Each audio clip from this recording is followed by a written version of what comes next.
Netflix, the internet, the world, and I'm all for it. Today we are making some Squid Game meals. Thought it would be really fun and replicating these recipes. Fun fact, I actually did record that song played at the beginning of the skit. I recorded it myself because I was scared of copyright. So yes, I have invested in a recorder and some castanets, and I do not know what to do with them anymore. Perhaps now it can become a music channel and film some recorder covers of songs.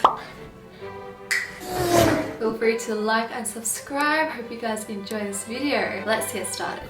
First up, we have dalgona. This sweet treat is made 99% with sugar and 1% bicarb soda. I mean, it looks and sounds like a very easy to make recipe, but it's super important that you keep stirring and keep your eye on it just to make sure it doesn't burn. A more traditional way to make the shape of dalgona would be to oil down your utensils, but using baking paper works just as well. Alright guys, it is here.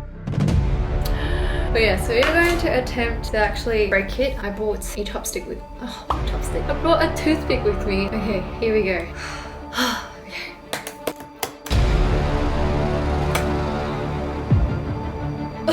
What is this? Oh my god. That literally... I didn't even get the chance to... I'd be there. Super easy to make, super fun to do. We'll give it a taste tester.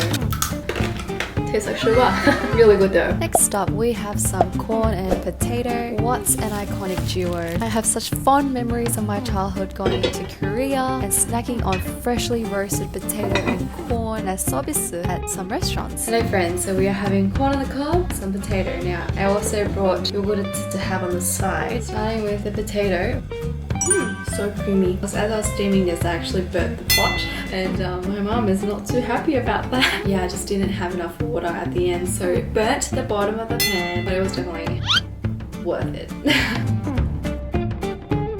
Tastes delicious and it's healthy for you. Cheers to Squid Game. Next up, we have the steak. This was the closest steak I could find in the shops to the one in Squid Game, and my oh my, was it huge. This was probably the most awaited meal to be made for me and my family, and without exaggeration, that day was a day to be written down in the books because the steak was so darn delicious.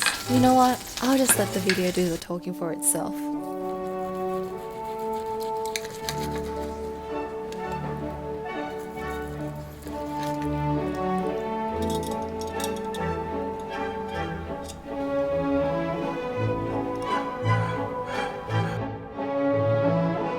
We have the steak, so now I just portioned it off so that everybody can have a bite, but let's have a taste.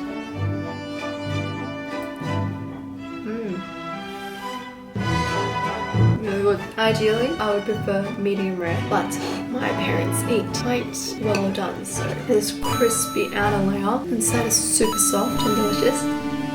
Next up is some old school doshira. Starting off with some mochi, otherwise known as anchovies. The sauce is really simple with soy sauce, sugar, water, garlic. Put it into a pan. Get them anchovies nice and toasty. I've also added some nuts and seeds as well. I've used pumpkin seeds and almond tea. Add the sauce, watch it blow up, and voila, you got yourself some delicious mochi. Next we have this spam that just did not come out.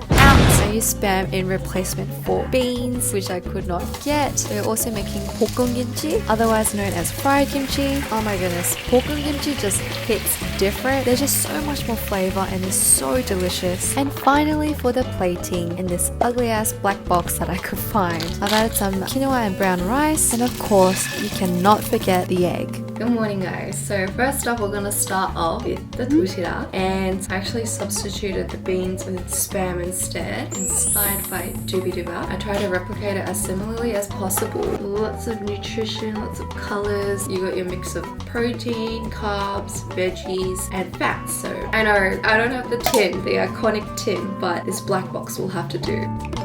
So yummy. Hello friends, it is finally night time. We are now going to have a snack. We do have some bread as well as some soy milk. Look how cute it is. Bread and milk is obviously a classic combination. Love beaters inside. I love how everything we've eaten so far is so simple and very filling in a way. Obviously there are times in the game where they don't get enough portions or they don't get enough food. If we were outside of the game, if we were to have this, it's so simple, so delicious, so filling, and just easy to go option. I love how they incorporated classic meals into the game. And I guess that's kind of like the vibe they're going for, because these Korean games that they were playing are very traditional. Just a perfect combo. Last but not least, we have tteokbokki, otherwise known as spicy rice cakes. This was actually my first time making tteokbokki, so I wasn't too sure what I was doing, but the recipe was so much more easier than I expected. Clearly here you can see that I had no idea what I was doing trying to fit that in the bowl. It's so amazing to see Squid Game do so well. And it is important to recognize that Squid Game is a small representation of the many more amazing and spectacular films, TV shows, and productions produced in Korea. And I really do hope that they too receive the recognition and spotlight they deserve. This particular day, it was raining and thundering all over Sydney.